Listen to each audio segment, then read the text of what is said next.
નમસ્કાર. આજના આ વિશ્લેષણમાં સ્વાગત છે.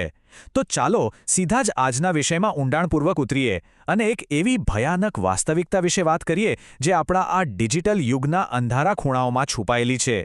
આપણે સૌ જાણીએ છીએ કે સ્માર્ટફોન અને ઇન્ટરનેટથી જીવન કેટલું સરળ બની ગયું છે, ખરું ને? પરંતુ ક્યારેક એ જ સ્માર્ટફોન એક અત્યંત ખતરનાક જાળ બની શકે છે. ડિજિટલ લોન એપ્સ દ્વારા થતું બ્લેકમેલિંગ આજે એક બહુ જ ગંભીર સ્વરૂપ ધારણ કરી ચૂક્યું છે. નાની એવી આર્થિક જરૂરિયાત કેવી રીતે એક ડરાવણા સપનામાં ફેરવાઈ જાય છે તે સમજવું અત્યારે ખૂબ જ જરૂરી છે. આજે આપણે એ જ જોઈશું કે આ ડિજિટલ દુનિયાના શિકારીઓ કેવી રીતે જાળ વિછાવે છે અને કાયદો આપણને આમાંથી કેવી રીતે બચાવી શકે છે. કલ્પના કરો કે અચાનક તાત્કાલિક માત્ર 5,000 રૂપિયાની જ જરૂર પડી જાય. એકદમ નાનકડી રકમ, અને એ માટે લેવાયેલો એક નાનકડો નિર્ણય. પણ શું એ નાનકડો નિર્ણય એક મોટી, ભયાનક આફત બની શકે? સામાન્ય રીતે એવું જ વિચારવામાં આવે કે માત્ર થોડા રૂપિયા જ તો છે, સરળતાથી ચૂકવી દેવાશે. પણ જ્યારે આ ડિજિટલ લોન એપ્સનું વ્યાજ અને પેનલ્ટીનું ચક્ર ફરવાનું શરૂ થાય છે ને, ત્યારે પરિસ્થિતિ સાવ હાથમાંથી સરકી જાય છે. જ્યારે ચારે બાજુથી રસ્તા બંધ થઈ ગયા હોય એવું લાગે, ત્યારે શું કાયદો ખરેખર અંધકારમાંથી બહાર આવવાનો કોઈ રસ્તો બતાવી શકે ખરો? આ જ પ્રશ્ન અત્યારે અનેક લોકોના મનમાં ઘૂમરાઈ રહ્યો છે. ચાલો આખી વાતને એક વાસ્તવિક ઉદાહરણથી જ સમજીએ. આ કોઈ કાલ્પનિક કથા નથી, આ અમદાવાદના જ એક યુવકની કહાની છે. આ યુવકને અચાનક એક ઇમરજન્સી આવી પડી અને તાત્કાલિક પૈસાની જરૂર પડી. કોઈની પાસે હાથ લંબાવવાને બદલે તેણે પોતાના જ ફોનમાં એક ઓનલાઈન લોન એપ ડાઉનલોડ કરી અને માત્ર 7,000 રૂપિયાની લોન લીધી. શરૂઆતમાં તો બધું જ એકદમ સરળ લાગતું હતું. કોઈ કાગળિયા નહીં, કોઈ લાંબી પ્રોસેસ નહીં, બસ એક ક્લિક કરી અને બેંક ખાતામાં પૈસા જમા. પણ આ સરળતા પાછળ કેટલી મોટી કિંમત ચૂકવવાની હતી તેનો તેને રતિભાર પણ અંદાજ નહોતો. બસ અહીંથી જ શરૂ થઈ એક એવી સફર જે કોઈ પણ મજબૂત માણસને માનસિક રીતે તોડી પાડવા માટે પૂરતી હતી. આ એપ્સ કેવી રીતે ધીમે ધીમે તેમનો અસલી અને ડરાવણો ચહેરો બતાવે છે તે સાંભળીને જ રોવાળા ઊભા થઈ જાય. લોન મળ્યાના થોડા જ દિવસોમાં અચાનક જ ભારે વ્યાજ અને છુપા ચાર્જિસની માંગણીઓ શરૂ થઈ ગઈ. અને જો પૈસા ચૂકવવામાં કદાચ એકાદ દિવસનો પણ વિલંબ થાય તો પછી હેરાનગતિનું જે ચક્ર શરૂ થાય છે તે ખરેખર ભયાનક છે.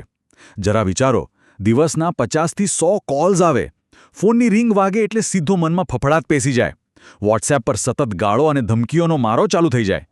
એટલું જ નહીં, આ એપ્સ ફોનનો આખો ડેટા હેક કરીને પરિવારના સભ્યો અને મિત્રોને પણ કોલ કરવા લાગે. અને સૌથી ખતરનાક હથિયાર, ફોટાઓને મોર્ફ કરીને, એડિટ કરીને તેને વાયરલ કરી દેવાની ધમકી.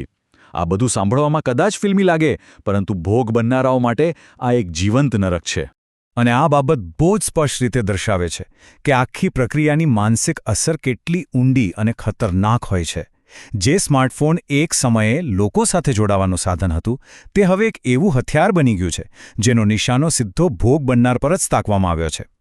ભોગ બનનાર વ્યક્તિ સમાજમાં આબરૂ જવાની બીકથી અને પરિવારની બદનામીના ડરથી સાવ અંદરથી ગભરાઈ જાય છે. આ ડર એટલો બધો હાવી થઈ જાય કે વ્યક્તિ એકદમ એકલતા અનુભવે, ધીમે ધીમે ડિપ્રેશનમાં ધકેલાઈ જાય અને તેને એવું જ લાગવા માંડે કે હવે આમાંથી બહાર નીકળવાનો કોઈ જ રસ્તો બચ્યો નથી. આને માત્ર આર્થિક શોષણ ના કહી શકાય. આ તો એક એવો માનસિક અત્યાચાર છે જેની પીડા શબ્દોમાં વર્ણવવી પણ અઘરી છે. પરંતુ દરેક અંધારી રાત પછી એક સવાર ચોક્કસ આવે છે. જ્યારે અમદાવાદના પેલા યુવકને એમ જ લાગ્યું કે હવે બધું પૂરું થઈ ગયું છે, ત્યારે તેને આશાનું એક કિરણ દેખાયું. એક યોગ્ય અને અનુભવી વકીલ. વકીલે તેને હિંમત આપતા સમજાવ્યું કે તે બિલકુલ એકલો નથી અને કાયદામાં આ પ્રકારના સાયબર ગુનાઓ સામે લડવા માટે એકદમ ચોક્કસ જોગવાઈઓ રહેલી છે. બસ અહીંથી આખી વાર્તામાં એક નવો જ વળાંક આવે છે. ડરમાં જીવવાથી લઈને પોતાના હકો માટે મક્કમતાથી ઊભા થવા સુધીની સફર. કાયદો માત્ર જાડી ચોપડીઓમાં નથી હોતો, તે ખરેખર એક મજબૂત ઢાલ બની શકે છે. તો ચાલો હવે એ સમજીએ કે આ કાયદાકીય ઉપાયો ખરેખર છે શું અને તે કેવી રીતે કામ કરે છે. તો આ કાયદાકીય લડતની શરૂઆત ક્યાંથી થાય છે? પગલું 1, સાયબર ક્રાઇમની ફરિયાદ. ડિજિટલ દુનિયાના ગુનાઓ સામે લડવા માટે આ સૌથી પહેલું અને મુખ્ય ડિજિટલ હથિયાર છે. જ્યારે પણ આવું કશું બને ને, ત્યારે ગભરાઈને ચૂપચાપ બેસી રહેવાને બદલે સીધી જ સત્તાવાર પ્રક્રિયા અપનાવવી જોઈએ. ભારત સરકારનું નેશનલ સાયબર ક્રાઇમ પોર્ટલ ખાસ આ જ હેતુ માટે બનાવવામાં આવ્યું છે. Indian cyber crime coordination centre, જેને I4C પણ કહેવાય છે, તેના મારફતે સીધી જ ઓનલાઈન ફરિયાદ નોંધાવી શકાય છે.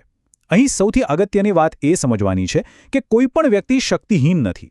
ઓનલાઈન ફરિયાદ નોંધાવવી સાવ સરળ છે, પરંતુ તેમાં સૌથી મહત્વનો ભાગ જો કોઈ હોય તો તે છે પુરાવા. કારણ કે ડિજિટલ ગુનાઓમાં આ ડિજિટલ પુરાવા જ સૌથી મોટી તાકાત છે.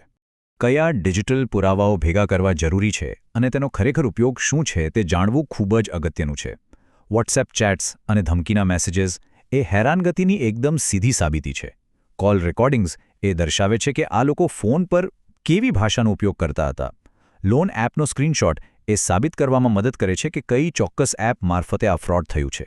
અને છેલ્લે પેમેન્ટ પ્રૂફ, જે નાણાકીય ટ્રાન્ઝેક્શનની પાક્કી સાબિતી છે.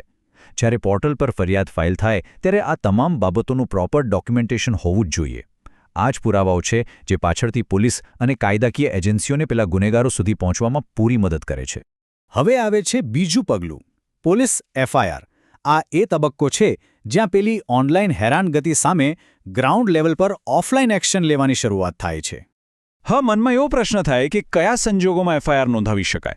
જો આ લોન એપ્સના એજન્ટો ફોન પર ગાળાગાળી કરે, અપશબ્દોનો ઉપયોગ કરે, જાનથી મારી નાખવાની કે બીજી કોઈ સીધી ધમકીઓ આપે, ભોગ બનનારના ફોટાઓનું મોર્ફિંગ કરે, એટલે કે ફોટા સાથે છેડા કરીને બીભત્સ બનાવે, અને સૌથી ખરાબ કોન્ટેક્ટ લિસ્ટમાં રહેલા લોકોને ફોન કરીને હેરાન કરે, તો સમજી લેવાનું કે આ સ્પષ્ટ લાલ બત્તી છે.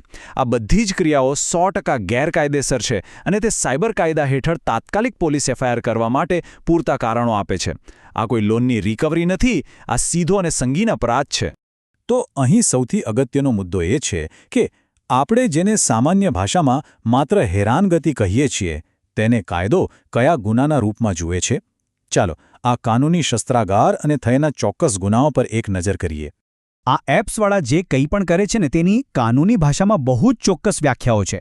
જેમ કે ક્રિમિનલ ઇન્ટિમિડેશન, એટલે કે ગુનાહિત ધમકી આપવી. ડરાવી ધમકાવીને પૈસા પડાવવામાં તેને કાયદાની ભાષામાં એક્સટોર્શન અથવા ખંડણી કહેવાય છે. ફોનમાંથી ડેટા ચોરીને તેનો ઉપયોગ કરવો એ આઈટી એક્ટ હેઠળ પ્રાઇવસીનું સ્પષ્ટ ઉલ્લંઘન છે. ખોટી માહિતી અને પેલા મોર્ફ કરેલા ફોટાઓ દ્વારા સમાજમાં પ્રતિષ્ઠાને નુકસાન પહોંચાડવું તે બદનક્ષી એટલે કે ડિફેમેશન છે. અને સૌથી ગંભીર ગુનો અશ્લીલ એડિટ કરેલા ફોટા શેર કરવા, જે આઈટી એક્ટની કડક કલમો હેઠળ આવે છે. આ બધું જ દર્શાવે છે કે કાયદો આ બાબતોને કેટલી ગંભીરતાથી લે છે અને પીડિત પાસે બચાવ માટે કેટલા મજબૂત હથિયારો છે. હવે આગળનું સૌથી મહત્વનું પગલું છે ચકાસણી. એપ અસલી છે કે નકલી? કારણ કે બીમારી આવે અને પછી ઇલાજ કરીએ એના કરતાં પહેલેથી જ સાવચેતી રાખવી વધારે સારી છે. જો જે નકલી એપ્સ હોય છે તે ક્યાંય નોંધાયેલી હોતી નથી. તેમનું કામ કરવાની આખી રીત જ ગેરકાયદેસર હોય છે અને તેઓ માત્ર શિકાર શોધતા હોય છે. બીજી તરફ જે અસલી અને કાયદેસરની લોન એપ્સ કે નાણાકીય સંસ્થાઓ છે તે રિઝર્વ બેંક ઓફ ઇન્ડિયા એટલે કે આરબીઆઈ દ્વારા માન્ય હોય છે. એટલે જ ભવિષ્યમાં કોઈપણ ફાઇનાન્શિયલ એપ્લિકેશન ડાઉનલોડ કરતા પહેલા તે આરબીઆઈના એનબીએફસી એટલે કે નોન બેન્કિંગ ફાઇનાન્શિયલ કંપનીના સત્તાવાર સર્ચ લિસ્ટમાં છે કે નહીં તે ખાસ તપાસવું જોઈએ. માત્ર આ એક નાનકડી ચકાસણી ભવિષ્યની બહુ મોટી અને ડરાવણી મુસીબતોથી બચાવી શકે છે. અંતે આ આખા વિશ્લેષણ પછી એક બહુ જ વિચારવા જેવો પ્રશ્ન ઊભો થાય છે. શું પૈસાની થોડીક તાત્કાલિક જરૂરિયાત પૂરી કરવા માટે ઉતાવળમાં કરેલું એક નાનકડું ક્લિક આપણી આખી ડિજિટલ સુરક્ષા અને પ્રાઇવસીનું બલિદાન આપવા યોગ્ય છે ખરું? આજના આ આધુનિક યુગમાં વ્યક્તિનો ડેટા જ તેની સાચી ઓળખ છે. તેને આવી સસ્તી અને ગેરકાયદેસર લોન એપ્સના હાથમાં એમ જ સોંપી દેવો એ એક બહુ જ મોટી ભૂલ સાબિત થઈ શકે છે. કાયદો ચોક્કસપણે રક્ષણ આપવા માટે તૈયાર છે, પણ આપણી સૌથી પહેલી અને મજબૂત સુરક્ષા તો આપણી પોતાની સાવચેતીમાં જ રહેલી છે. આજના આ વિશ્લેષણમાં બસ આટલું જ. વધુ આવી જ માહિતીપ્રદ ચર્ચાઓ માટે જોડાયેલા રહો. નમસ્કાર.